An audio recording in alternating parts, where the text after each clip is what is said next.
Welcome back to another Jackrabbit Illustrated podcast, brought to you by our title sponsor, the Kubota dealers of South Dakota. Whether it's tractors, mowers, utility vehicles, construction, or farm equipment, Kubota's got you covered. Now with 9 locations across the state of South Dakota, there's always a dealer nearby. Visit your local Kubota dealer today. Jackrabbit podcasts are also sponsored by Culver's of Brookings in Watertown, the home of the Butterburger, Jackrabbit Central, the best place to get your Jack's gear, and the best sports bar in South Dakota, Cubby Sports Bar and Grill. Without further ado, here is the A-Team. And welcome back to the Jackrabbit Illustrated podcast. It's not Prison Mike coming at you today. It is Matt Mike and Chad. Prison Matt. Prison Matt. And we will not be joined by Dallas because me and Chad screwed up. So sorry, Dallas, when you catch this on the re-listen. This is our fault, 100%. I'm causing all sorts of problems. I'm the reason we're late. If you can hear my voice, I'm still struggling with cold. And, I cheered at the game yesterday, so I went and got some extra water.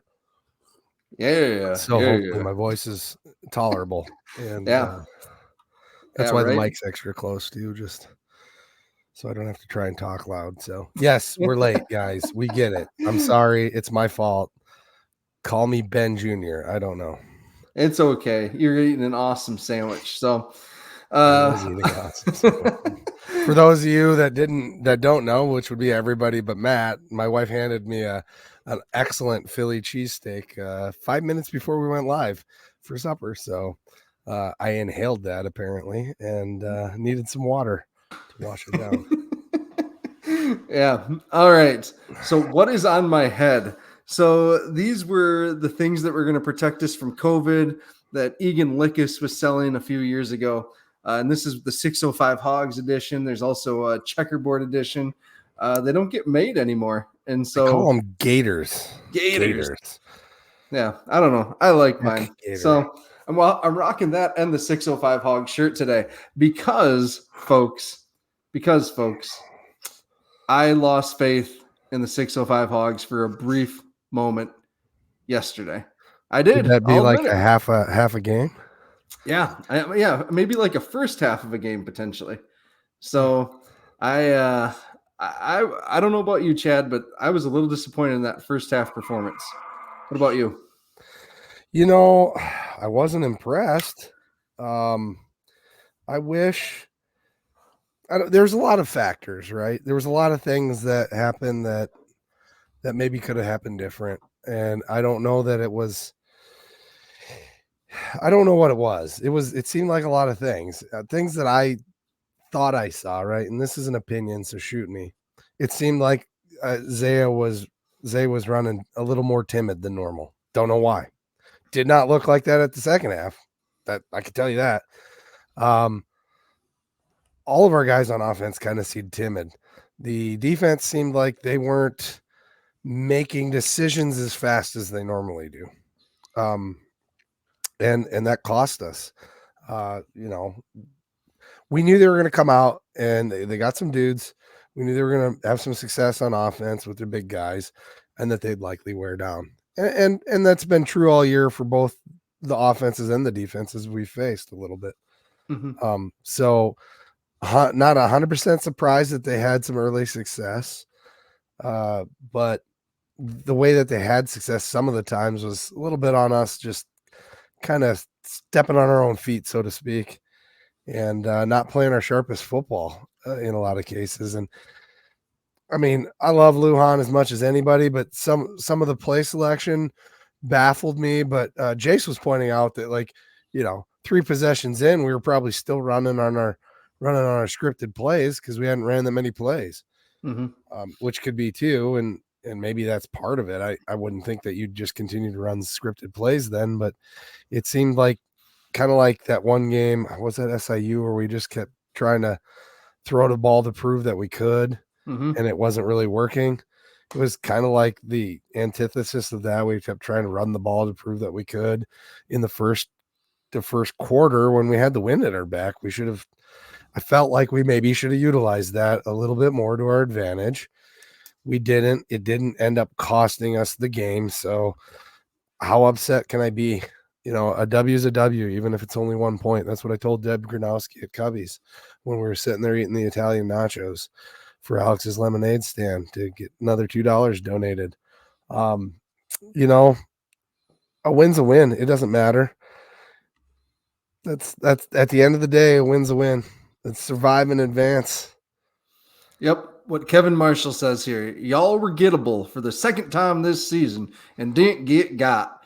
So thanks, Kevin. We agree. Yeah, I mean that's about what yeah. it is. Like that's the difference between a great team and a good team. Good teams will still trip up every once in a while. We haven't had that. Yeah. I completely agree. I don't know what we were doing in that first quarter. New Hampshire, for instance. Yeah. Oh yeah. With the wind behind our backs and not using it, that was just shocking to me. So I don't know. Luckily, we opened it up in the second half, and we would have scored if Hines didn't fumble there. He's going to pick that ball away. He was swinging around like a loaf of bread. So that was pretty disappointing there. You But keep wondering why you don't get the ball, and is it a confidence thing? Because he was getting the ball until that drop in the end zone at SIU. mhm. Gets the ball thrown to him every time something kind of weird happens. Is that why he's not getting the ball as much? I don't know. Yeah. Yeah. I Hey, I don't want know. to. Whoops, sorry. Go ahead. This one from Neil Bruner here. The players handled the missed calls pretty well, considering we were losing our mind. But then later in the game, when Dallas Beanham had that interception, when there was some pretty decent contact between the safety and the wide receiver, I'm glad they decided not to, call it a tight game, I guess. But take that. So Dallas Beanham, huge interception again. Man, he just makes plays. Just a nose for the ball. Kendall thought we were trying to run a little bit outside tackles here. He says too much instead of dives and counters up more inside the tackles. I don't know. It looked like they were stopping pretty much everything. The thing that did perplex me a little bit even more, I don't know what you're laughing about now, but the typo. Why was the passing that we did try in the first quarter was all deep passes? Yeah, there was nothing where you would across have the to get middle. it up, and you could have let we got to go back to Can prison you bring mat back? here. Yeah. Okay, everybody So- loves the prison mat. Yeah, prison mat. I thought like 10-yard or less passes were, going to be the bread and butter, would be the smart call for, and that's not really what we ran with. I mean, like Brendan pointed out on his podcast with Borg, when he punted that first punt, it blew the ball. That's why he hit that guy in the back. We were talking to his parents beforehand. They were real nice people, and we razzed them a little bit, but that it was the win. Yeah. Austin. So I answered this a little bit earlier. This was from Egan Lickus was selling these during COVID fall. Kurt was selling them. So Kurt there was yeah. this one, and then there was a checkerboard yellow and blue pattern one. So I wore them yesterday. They're nice. Keep your neck and chin warm at the game. Washed them today, and my kids were running around the house wearing them this afternoon, thinking they were Pirates. So I thought it'd be fun just to kind of wear it today, just to show that I still believe in the 605 Hogs. So in terms of Isaiah and the run, I'd agree with a lot of what you said, Chad, earlier. That 3-3-5 or 3-3. I mean, it was kind of a 5-man front at times too. They did some bear front. That was a little bit interesting. And they had 8-9 guys in the box. We were not passing the ball, and we were not having success passing the ball, so they just loaded up to stop it. I don't know. That wind was insane. Who's ever talking about the wind right now? So I don't know. That was dang cold. I got into a brief argument on Facebook and ended up deleting my post on the FCS Fans Nation Facebook page just because it was stupid. But that was probably the coldest I have felt at a game in a long, long time, maybe ever. That was colder than Montana State in the semifinals last year, in my opinion. That wind was so nasty. Ugh. See, you said that, and I was not nearly as cold, and I didn't even have hand warmers or foot warmers like I did for Montana State. So Ugh. maybe it's because I was moving around more. I don't know. There was somebody brought a kid and then sat the row behind me. There are people that sit there, so they know that I stand the whole time, and so I felt guilty and didn't even sit down the whole game. So I was down by the handicap row up front the whole time so that I wouldn't stand in front of this kid could watch the game. Yeah. So I was pretty warm. I mean, my toes got chilly, but Yeah. nothing some spicy Italian nachos didn't fix afterwards. Yeah. So we got a bit of a fight going on in the YouTube chat right now. CB, be nice, whoever you are. Ron's a favorite guest of this show. So Yeah, be nice. he's a good dude. He's a good dude. Yeah. All right. Defensively, talking about what surprised us, what didn't. I was really surprised by how we were playing our linebackers, having Freeman and Stallbird split way out, middle of the field, kind of wide open. Adam Bach did a heck of a job sorting through the trash and making a lot of plays.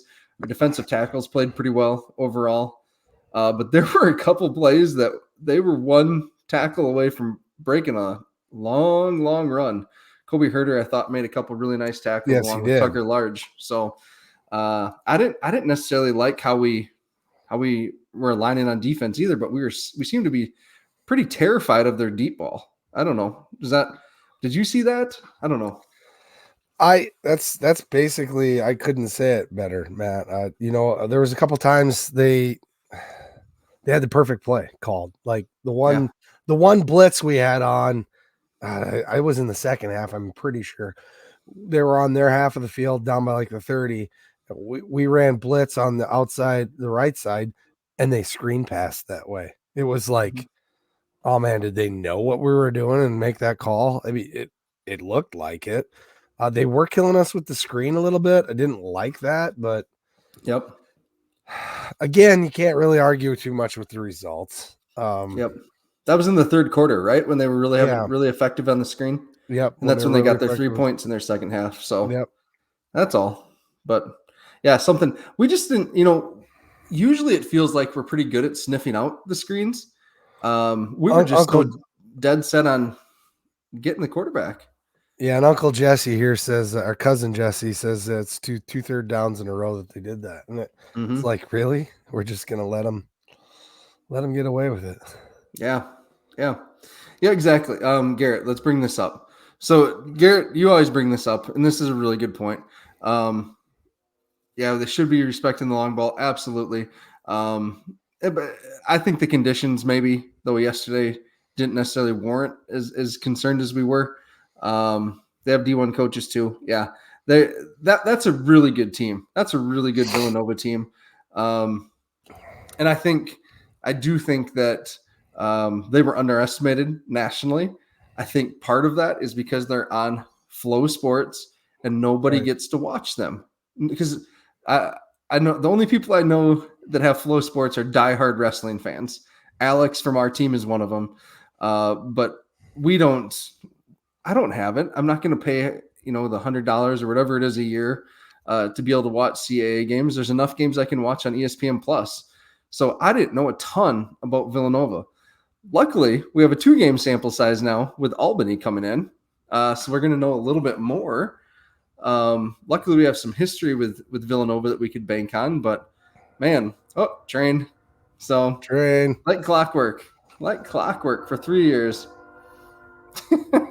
I don't know that we could hear the first blow of the horn, but we definitely have heard these last ones.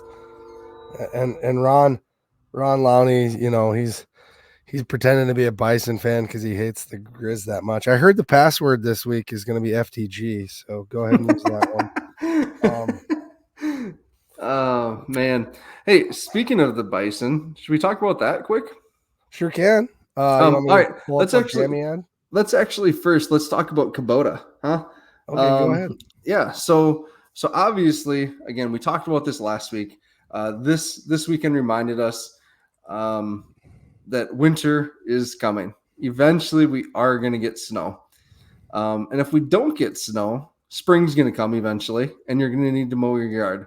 So for whatever projects you may have, big or small, find your Kubota dealer of South Dakota that's nearest to you and get that implement to that tractor, that mower, that side-by-side picked out for you that's going to serve your place, your acreage, whatever you have, the best. So I love my Kubota, easy to use. You guys hear me rave about it every week. Check it out. So what did Carl do this week? Carl did nothing. So again, nothing. Man, you got to find a reason just to take the Kubota for a lap.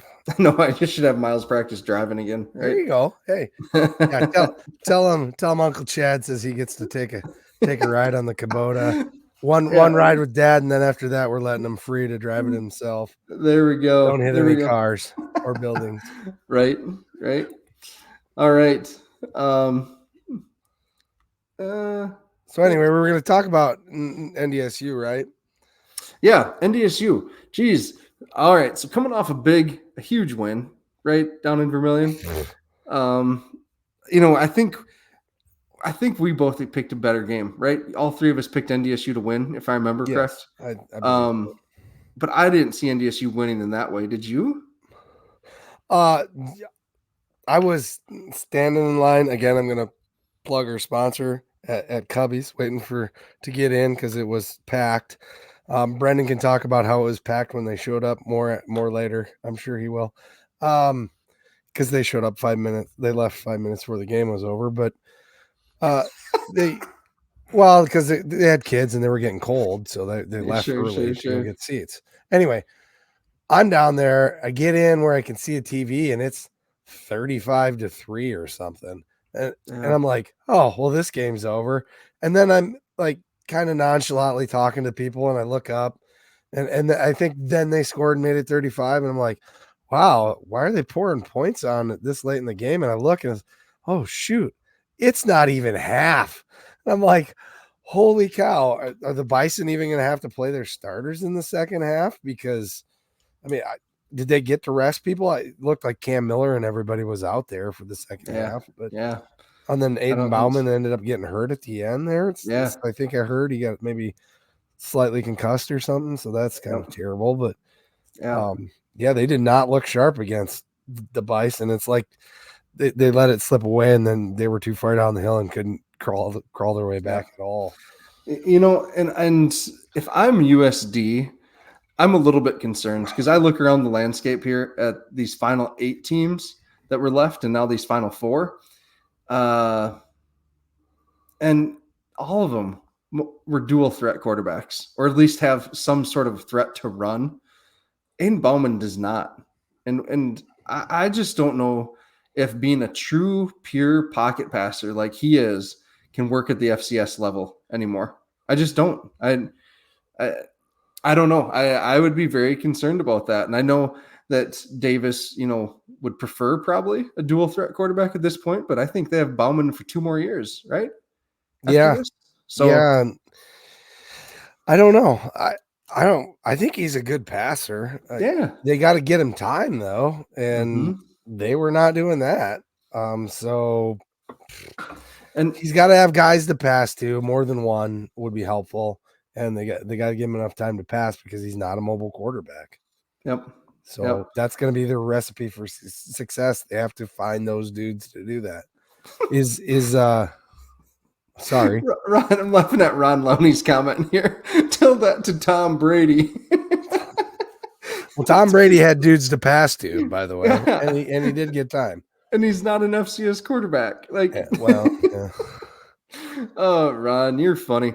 All right, but the big news out of NDSU, out of Fargo, there's news today. Out of Fargo other than the win. Right. I mean, Matt Entz, after last Sunday night, begging players not to hit the portal on Monday and begging Bison donors to join the Green and Gold Collective, hits the transfer portal himself and lands at USC as the defensive coordinator, linebacker, assistant head coach. So.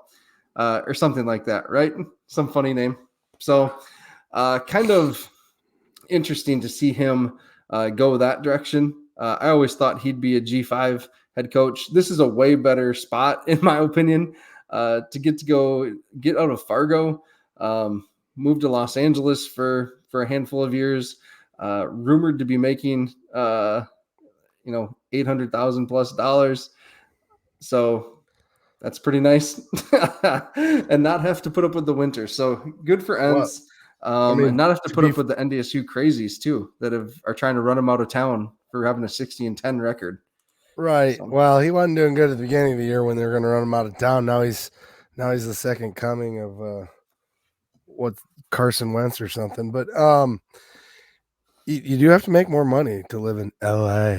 So 800,000 out there is probably 500,000 here, which is still a lot of money. So yeah, I've been hearing this rumor too, Tammy, that Roll is also leaving, which a lot of folks want him to be the new head coach, but it sounds like he may be headed to the Big Ten. So we'll have to watch that. That's kind of interesting. it's not the only So, thing, Joe. yeah. So I don't know. I don't know. Well, I'm really interested to see what's going to happen up there, how this affects the players. He is going to finish out the season. It sounds like the players voted or whatever and said that he can. So he'll be coaching either in Montana, and if they win versus Montana, he'll be coaching in Frisco. So very interested to see what they do with their Just so head long coaching as he search. isn't out on the recruiting trail instead of coaching, I guess would be all that matters there. Yeah, right. Yeah. I know it's really interesting. So It's gonna be odd. It's gonna be awkward. How could this it's like announcing that you're gonna move up to FBS before you play to Montana. Was that a good plan? I feel like no. This when we've had coaches leaving in the past, it's been known under the surface for a game or two before it was announced, for that very reason. And I don't know. It's, if nothing else, it's a distraction. It isn't going to be a positive. I don't see how it's a positive unless the guys that are there are truly bought in. Although we've heard Jake Cava say what 2-3 different times this year that they weren't, that they'd want to play, to give them one last hurrah as their coach. We'll see, I guess. yeah, we'll see. So obviously the other game from the weekend was Montana really taking care of business against Furman. That was a great game. That was a great game. That was a great game. Terrific game. Wagner Stadium, man, what a cool atmosphere. We should talk about that for our stadium too. Our crowd was phenomenal. The 10,200 or so that showed up. Okay. I guess I Wasn't it? counted 10,200. 16, wasn't it? Yeah, something like that. Yeah, Okay. that's what I counted. Okay. Well, I thought it was awesome. I don't know. No, there was a great crowd for sure. Yeah, I thought it was awesome. And Seemed like less people than last week. oh, really? I thought it was more. Like, Well, see, now towards you me. can see that different than me. So towards me, it was more full. Definitely, there was definitely more people around 118. Okay. Like, for sure. It felt like there was a lot less on the east side, but maybe that's because they had all migrated because of the wind, and that's entirely possible. Sure. I don't know. Huh. Well, we're both on the east side. I just Oh, know you're I on have the more east people side around me. too. Yeah. And there was more students. There So was more students. yeah. I'm But so stoked that the full Pride's there still. I mean, shout out to the Pride. We love you guys. You do an excellent job. You bring that energy, not only in your music, but also with your voices and stuff when you're not playing. So we surely appreciate that. And I know the team does. yeah. I'm getting questions about Furman here. Seth asked, Furman better than expected or Montana overrated? I never bought that was going to be a blowout game, personally. I thought Montana, or I thought Furman was a good team. And I know everyone likes to poo-poo the SoCon and stuff, and we make fun of Kevin about it and everything. That's just because he's a homer. Yeah. Right. But I thought Furman was good. And if it wasn't for Montana being awesome on special teams, man, that game, if Furman had won, that would have been really interesting to see NDSU heading that direction now. Brendan almost nailed that prediction there. So, yeah.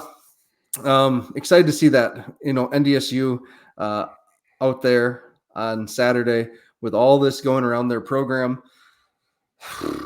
Man, again, I don't know what to expect on that one. NDSU's hot. I thought Brennan's analogy from last night was really good, comparing NDSU to Montana State last year. His post game with Borg was spot on, in my opinion. So good job, guys. That was a good show. Yeah, that was an excellent show this week. Definitely one of their better episodes, in my opinion. So Yep. Jim's talking about bring the cowbells. Uncle Jesse here's or cousin Jesse's talking about educating them on the cowbell thing. Here's what I'll tell you. I've read the playoff rules in the past, not real recently, but in the last 10 years, and technically noisemakers aren't allowed by the NCAA, even if they're allowed by your conference. Now, they're normally not allowed by our conference. So that's why we don't have them in the regular season. I was being told or read after the game that they were trying to confiscate them at the gate. I don't know if that's true. Maybe you can weigh in if you have more like firsthand knowledge on that, but that's what I heard. I know Evolution Prime on Twitter. We all know who he is, and he had his out and was ringing it with his Lucha Libre mask on, his luchador mask. Yeah, there was lots of cowbells around me. Erin Amick earlier, she had said something in Facebook or Twitter, or one of the two, that said hers got taken, but she eventually got it back. It sounded like one of those things that was, as long as it's out of sight, they don't really care. But I'm sure it was those folks that were just bringing it in open.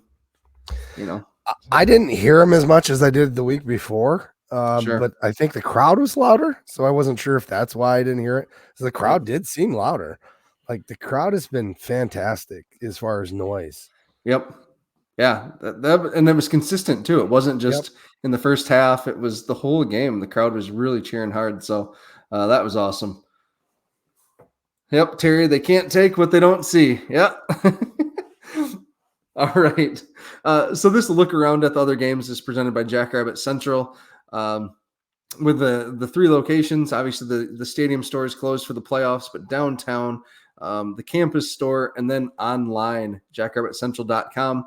Kind of a fun thing here. For my normal job, we give Christmas presents to residents, and one of the residents wanted a Jackrabbit shirt. And so he's getting a Jackrabbit shirt from jackrabbitcentral.com that Alex picked up for me. So you can get your Christmas gifts at jackrabbitcentral.com as well.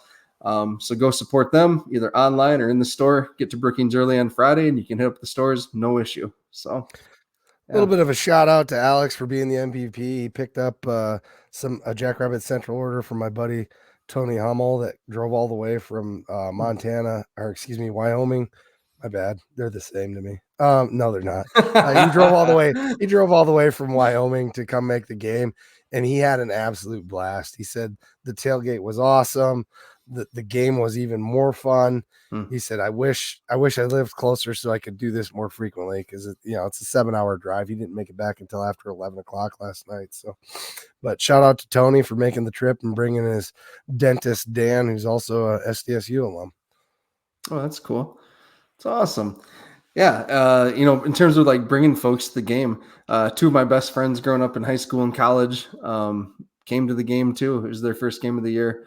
And they had a blast as well. So just tell them the cowbells are medically prescribed. That's funny.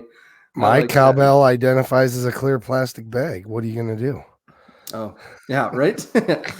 Oh, Chad. All right. Jim, this is a good one here. Sorry, I put it up at the same time. Jim, how do I get to Borg's podcast? So go to Jackrabbit Illustrated on Facebook. If you found this, you probably know where that's at. And just scroll down a little bit and you'll see Brendan and Borg doing a post-game show. They've done a post-game show at 11 o'clock at night all season long. And it's 2 hours of pure football madness. And you get to learn stuff about Borg and where he's worked and who he's worked for and things he's covered. And you'll hear more about USD than you probably ever want to hear about USD, but Borg has to do it, I guess. I don't know how Brendan puts up with it and is so polite and diplomatic about it. But anyways, it's a good show and it's fun to listen to. We don't podcast it out, but you can go back and just listen to it on Facebook. It also is on Twitter. And Twitter too. And Yep. so, yep. So it's on our YouTube for sure. So Yep. that's where I watched it today, this Yep. morning. So, all right.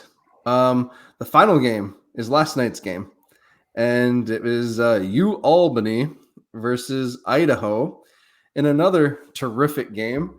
Albany goes into the Kibbe Dome and comes out victorious, 30-22. This game, it just was kind of a wild game. I think kind of what people expected a little bit. Did you get to watch it, Chad? Did you get to watch much of it?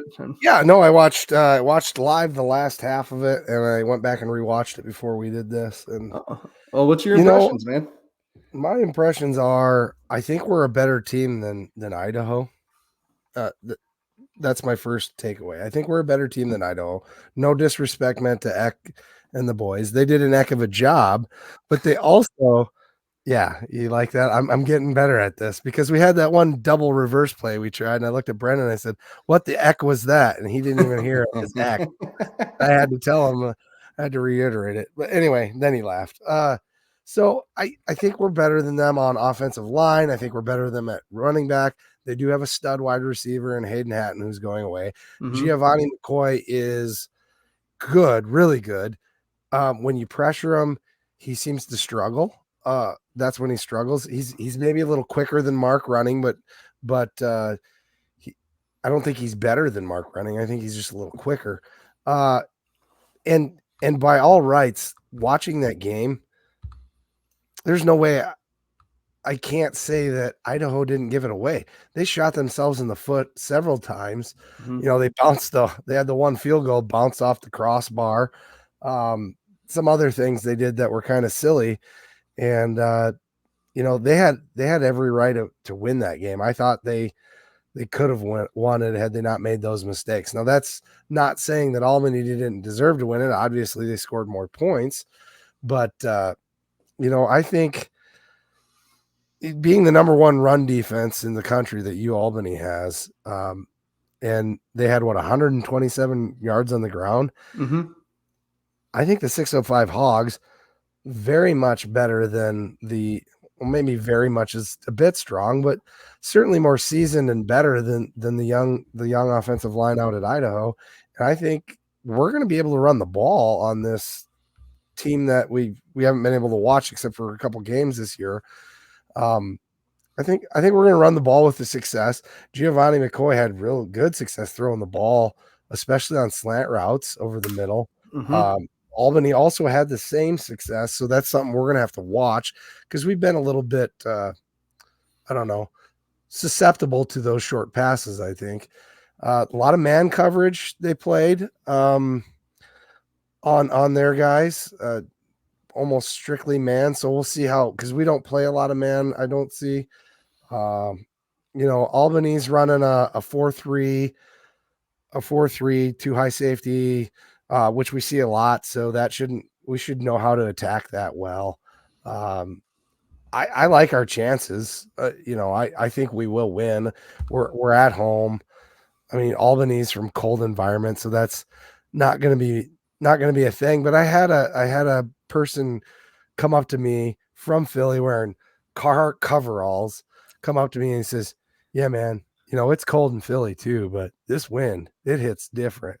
Like your guys' cold is different." So I like what I saw. I think as long as our coaches go watch that game, which obviously they will, and look at the plays that worked well and maybe adapt our playbook to some of the same plays, I think we'll do well. I really do. And I get that they won the CAA outright. Well, not outright, but by head to head. They only had one real bad loss this year.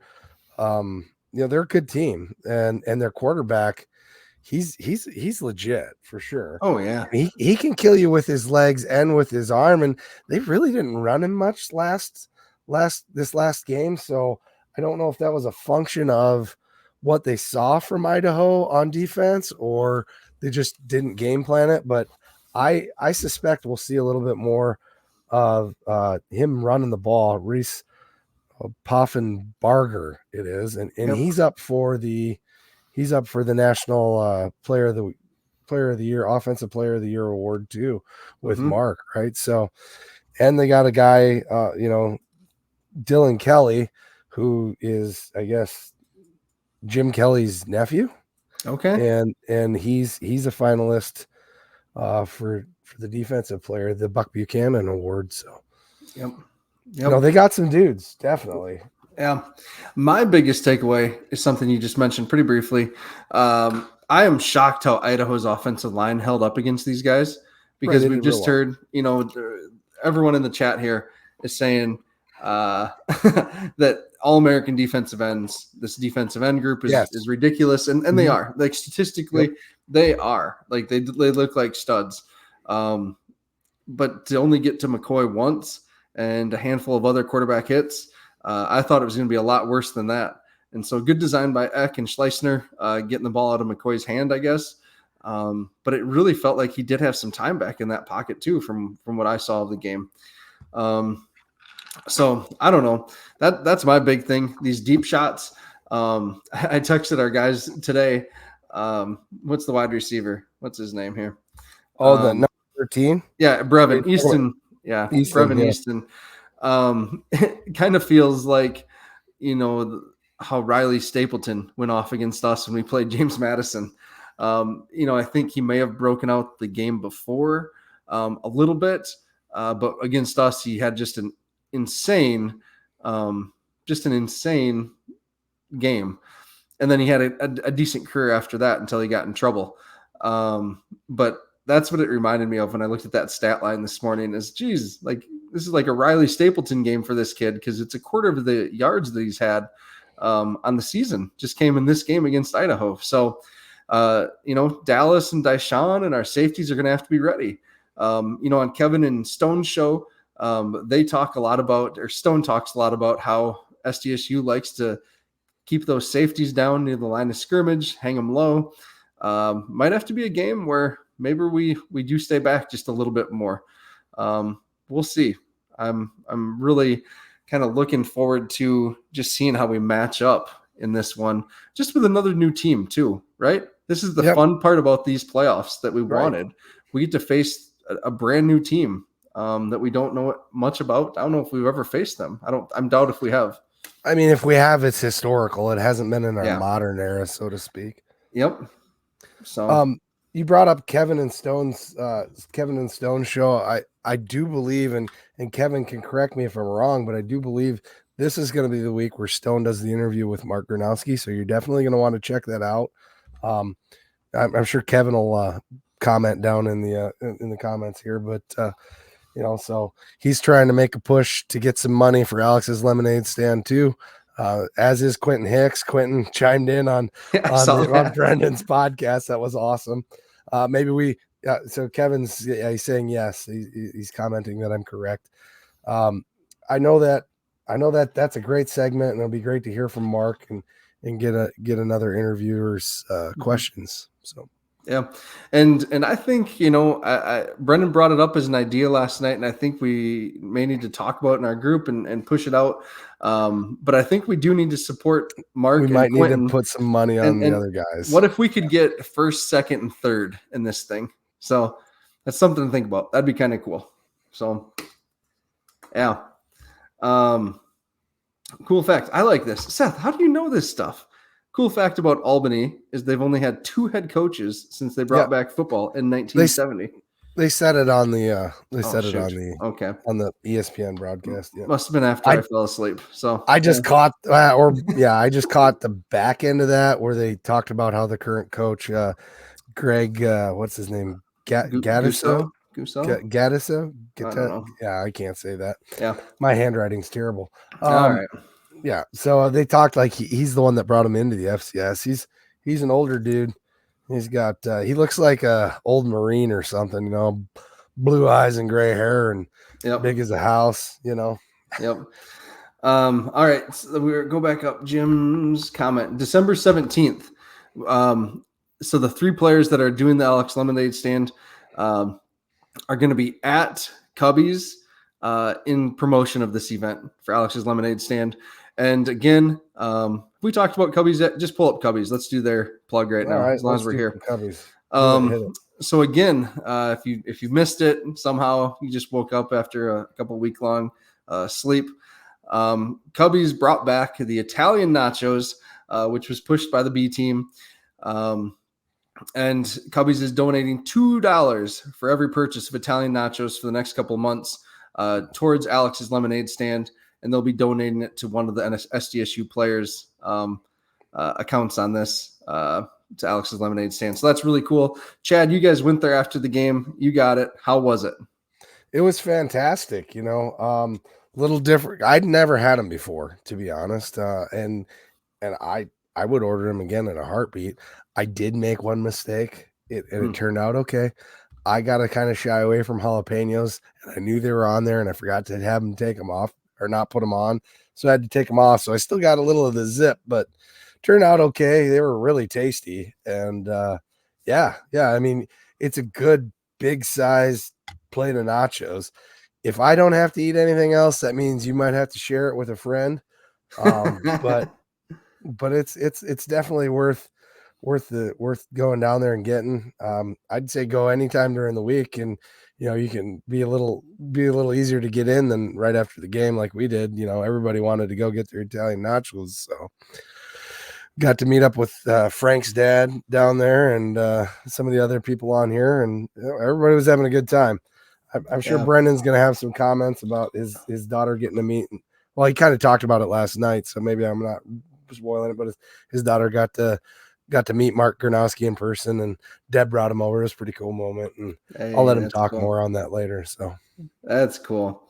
All right, and Terry says he's going to be doing Fireball Santa. Will be doing shots again for a donation to Alex's Lemonade Stand. And then Brendan's not going to forget the fat head this week. So if you take a picture of me along with the Matt head and put it on Twitter, tag us, Jackrabbit Illustrated, I'll donate $1 for every one of those that goes out. So there's some more chances here to make some more money for this and to move our guys up the leaderboard. So maybe we'll throw it up there. Maybe we'll throw it out on Twitter. We'll do a poll and see if we should split the donations going forward 50-50 as long as we've got a comfortable lead. So this, guys, folks. There are jalapenos on this. Speaking of Frank's dad, order them off. So Brendan says he's 100% not forgetting the Matt head. So we'll see. Like this. Thank you, Mitchell. Mitchell, you just have all this stat stuff. I know Tyler brought it up on the post game too, but thanks for reminding us here. Cool to see Isaiah surpass Kyle Manette. He's only 200 yards behind Pierre Strong now. So very cool. If he hits his average, he should surpass Pierre in the next 2 games if we win, which I think we should. So yep. So playoff Zay, 200 yards. Let's go. Yeah, let's just get it in one game. Why wait? Hey, we could donate the Matt head to the Jackrabbit Scholarship Athletic Auction at the end of the year. Dude, we should. We should funny. Just donate, see if they'll accept it. Will anybody even donate money for it? Yeah, we could put that up for the auction. Throw a cowbell in or something. Oh, I got stickers still. We can throw a sticker on it or something or with it. Oh, okay. Matt Field. Let's talk about this here. Do we know what time tailgate is opening? Well, yes. They can say it's going to open at 1:00, but they probably won't open the gates until like 1:30. So anyways, I was a little bit upset about that. So that the gates were locked until like 8:05. Then all the folks in the big trucks started hopping the curbs, going around the gate. Back to we didn't hop curbs. We didn't do that. You got there before the gates were probably closed. We don't talk about Bruno, Matt. So yeah, right. Oh man, lots of you want to buy the Matt head. Oh my goodness. Yeah, maybe we need to sell Matt heads. They're an extra $130.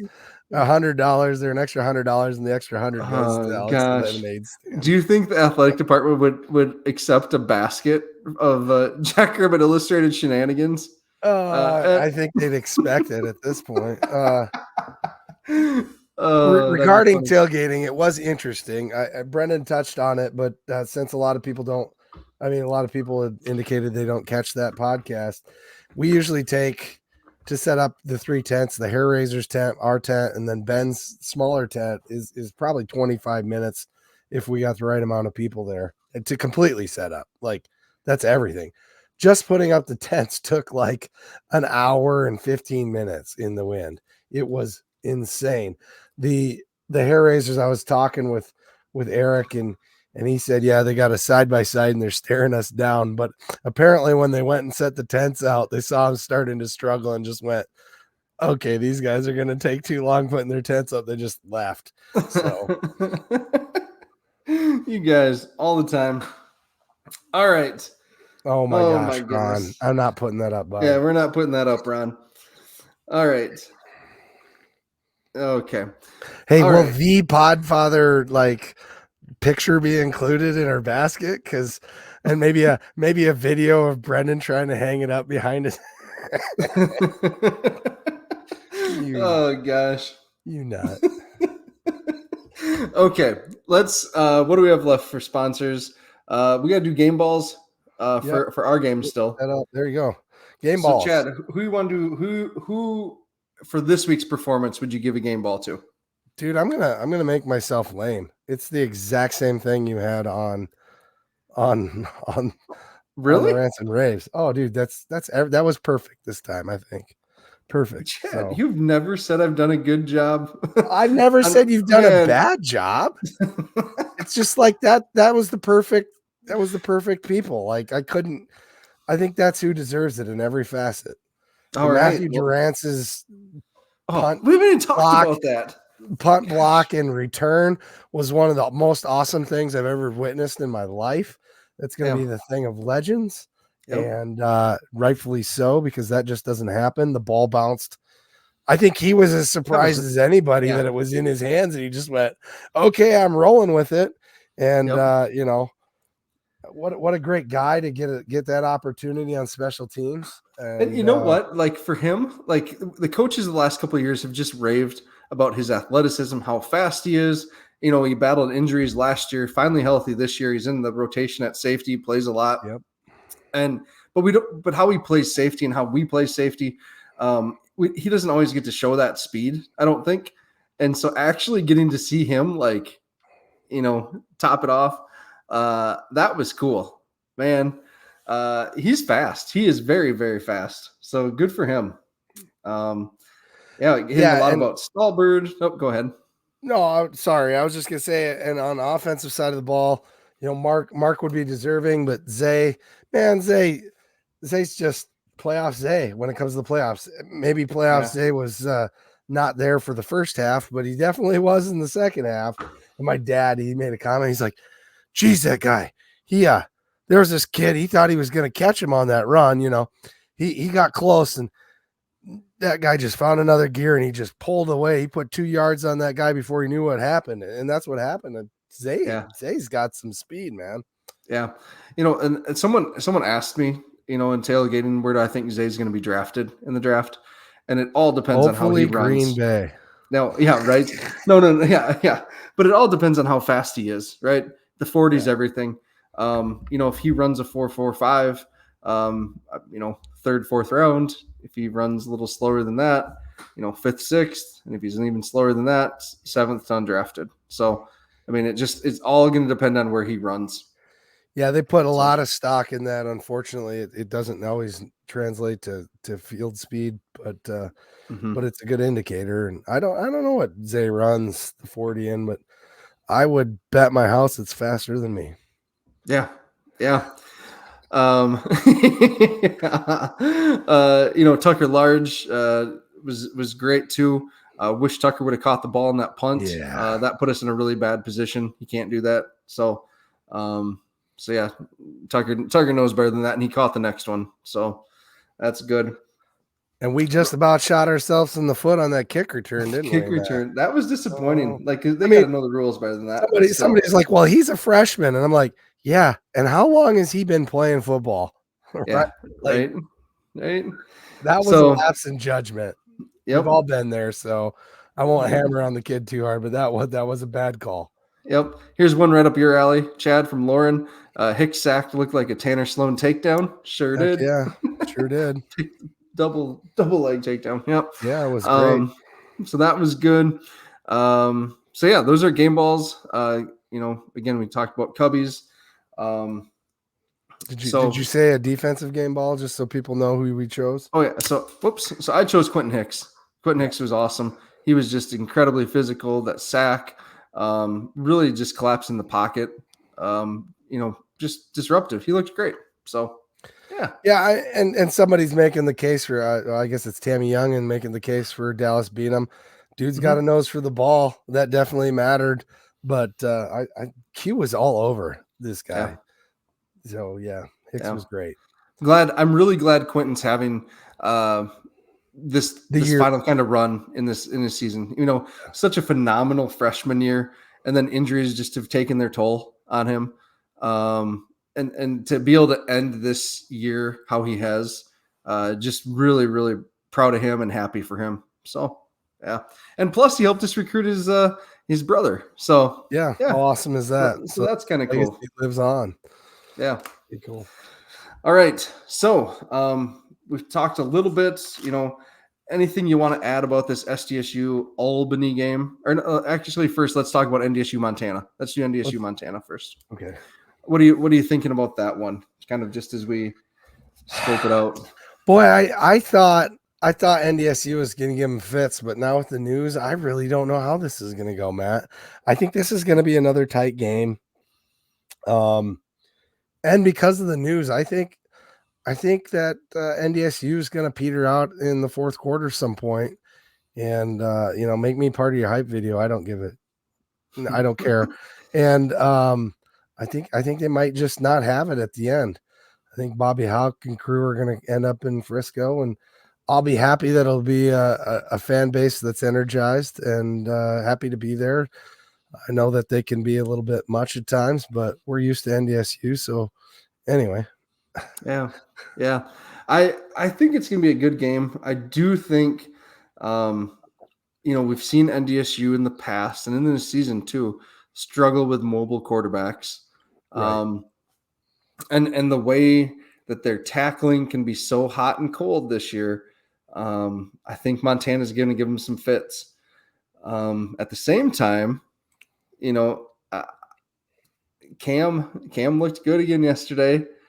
I do think, there's going to be some openings. We saw Furman have success moving the ball. So, I do think this may be a high scoring game actually, which is kind of weird considering that NDSU's defense has historically been so good and Montana's defense has actually been pretty good this season. So I don't know. What do you think, Chad? What are you taking? Are you taking Montana? I mean, are the lines out? Because people made it sound like we're a 24-point favorite in our game already in our chat. No, the lines are out. Yeah. Lines are out. Okay. Well, what's the line? Thought it was 2.5 Montana. Someone can correct that. 2.5. That's it. Yeah. Boy, I'll eat some points. I'll do it. I'll take Montana. I think they're going to cover. Yeah. Okay. If they win, they're going to win by at least 3. So that hook doesn't bother me at all. It's 2.5 NDSU. Oh, okay. Thanks, Ryan, for clarifying there. Interesting. Okay, I guess I was confused by that, but yeah. Either way, I'm still eating the 2.5 is what I'm saying. Yeah. So, yeah. Yep. Gosh, I do feel like the NDSU players may end up rallying around each other, but at the same time, if I'm one of these players for them that was talked into staying because of what we're building, et cetera, I'm going to be a little bit pissed if I turn down a 6-figure deal somewhere, which rumor is that they have. We'll see. We'll see if they name a head coach quick or not, or if they do a national search. It's going to be interesting.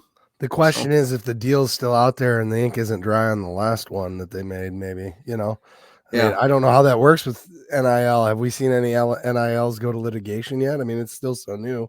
They could literally have a contract signed, and Yeah. there could be some contract law issues. We'll just have to get Triple E on here to help us out with that. Yeah, right. So I don't know. I'm going to take Montana. I don't know. I think it is going to be a close game. I think it's going to be a high scoring game. But yeah, that's my prediction for now. All right. So our game against Albany. I was really, honestly, statistically with everything, a little bit afraid of the Great Danes. Just that pass rush and all of their defensive stuff that Tyler went through on the post game. We've kind of heard about the last couple weeks on the chatter of everything. Kevin's show, the FCS Fans Nation folks, their show. Man, so it does make me nervous about that defense, but our offense is so good. They're going to want to come out and prove a point, I think. And I really wasn't that impressed, I guess, with their defense overall last night. I think we're going to be able to take away the deep ball on their offense too. We'll see. So I think we're going to win probably by 10, 14 points, somewhere in there. We're going to play in Texas, got to have Phil in the band. That's going to be awesome. And, I do think we're going to win and head back to Frisco. If we want to win, this is what we have to do now. Take notes. All right. Got it. Put pressure on their quarterback. Pressure. Got it. And don't let them run when you get pressure on them. You can't let a broken play turn into, pressure turn into a positive yard. When he's uncomfortable, I don't think he does real well. Now they do have studs in the secondary. Guy called Amir Hall. You might hear that name, but you might not. And here's why. We don't have just one Yankee. We have two, and they only have one Amir Hall. So they're going to have a stud as good on the other side of the ball as him. I don't think they do. Not only that, we have the other dudes, including and not limited to the wildebeest, right? Dude's a stud, and they had guys running behind them. Not necessarily Amir Hall, but the other. Well, he got beat too. They had other guys on the other side. They were beating him downfield, and Giovanni was getting those deep balls down there. I think Mark is better quarterback than Giovanni overall at where they're at in their careers right now. Maybe not in the future. I don't know. Have Abraham, the Yale transfer. He's a stud. Kelly, we already talked about. Duffy's a really good linebacker, but they just had a lot of success and couldn't put it together. And by they, I mean Idaho. They had a lot of success against them in different ways. Part of it was their return game was something, but man, maybe they're susceptible to returns too. I know that guy's had quite a few returns go back, so it may not just be them, but Tucker Large, he's due, man. He is due to return one of these punts. I'm not going to bet on it, but I'm ready to see it. Yeah. Cool. All right. So, offensive. What are we taking? Who are you taking for our MVP for offensive, Chad? Sorry. I'm going to go with the other Yankee, and well, because I think they're going to key on the one with the stats with Amir Hall. I think we're going to pass the ball well, as long as the wind isn't a factor, and if it's not for the wind, then it'd be Zay. How about you? What do you got for offensive player? I'm going to go with Zach Hines. I'm going with Zach Hines on this one. So totally redeems himself. That'd be great. I'd love to see it. Nobody would be happier than me. Yeah. And maybe him and his mom, but yeah, right. And Dallas is going to go with Griffin Wilde. So yeah. Always does. Always. Yeah. Yep. All right. Defense. And I'm going to go on this one with Stallbird. Isaiah Stallbird. I'm just going to I'm going to pick the man Freeman again. They like to throw slants. And Freeman, if you're watching this, which I don't think you do, but hey, they like to throw slants. There's going to be some balls for you to pick off. And you're good at it. So pick one off. Yeah. Prove me wrong. Pick two off. And Dallas is going to go with Cade Tervier, I'm guessing. Yeah, that seems like a Dallas. Or maybe he might go Quentin Hicks after last week's performance. Yep. He's kind of a DN guy, Dallas. We'll see. Maybe he'll tweet it out after he listens to this and is like, I would never pick those ones. So, yeah. All right. And for a score, then I'll let you go first on your score prediction if you want. No, go ahead, because I think I went first last time. Okay, fair enough. Well, I mean, I can. I don't really care. I'm going to go 31-13. Ooh, that's incredibly close to what I was thinking. Now I got to rethink that. I'll say 38-21. We'll call that a W. I don't care if it's by 1 point. I'll say that every week. I don't care how much we win by, as long as we win. There we go. And Dallas usually kind of like splits the middle with us. So Dallas is going to go like 35-17. That's Dallas's score prediction. That's Dallas's score. There you go, Dallas. We're putting words in your mouth, bud. So, all right. Getting some questions about weather. Weather looks good, but this weekend was supposed to look good too until Wednesday when it all changed when I woke up and it's like, oh, no. So looks good so far. Lots of scores, 35-10, 35-13, 34-13. All right. Cool. All right. I'm going to be at Cubby's on Friday. I'm going to grab lunch there before tailgating. Plan to be in town hopefully between 11:30 and noon. So if anyone wants to meet up at Cubby's, let me know. We'll meet up at Cubby's and get some food, then go to tailgating, help Chad and Brendan set up the tent. So hopefully it doesn't take an hour and 30 minutes and kind of go from there. So that was an anomaly, I'll be honest. Awesome. All right. Culver's. And after the game or before the game, if you're getting into town late and you don't have time to go to Cubby's, or if you just like it better, go to Culver's, Brookings and Watertown. Pick up some curds, pick up some burgers, some buffalo chicken strips, get a cement mixer, a concrete mixer, add in the things that you need to get to make it your own, and it's going to be delicious. So thank you, Culver's of Brookings and Watertown, for your support. Really appreciate it. Thank you to the 120 of you that are watching right now and have been with us for most of the show. Really appreciate you all. Nobody wants that, Ron. Chad, literally nobody. For sale. Oh no, that'd be great. Miles would want that, Chad. Okay, that's true, but I love Miles. He's the best.